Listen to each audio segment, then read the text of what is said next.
It's really a grab-and-go thing. New York style, slung out by your deli man.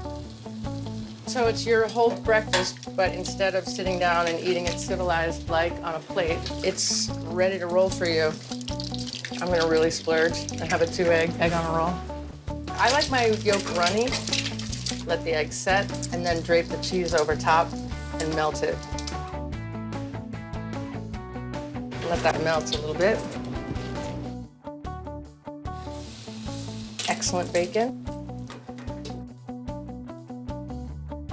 I just want the cheese to melt, not really separate. I want it to just kind of drape. Often the biggest meal of my day would take it wrapped in aluminum foil and go sit on my stoop in the sweltering summer heat with a fantastic egg on a roll. A really tasty thing to eat.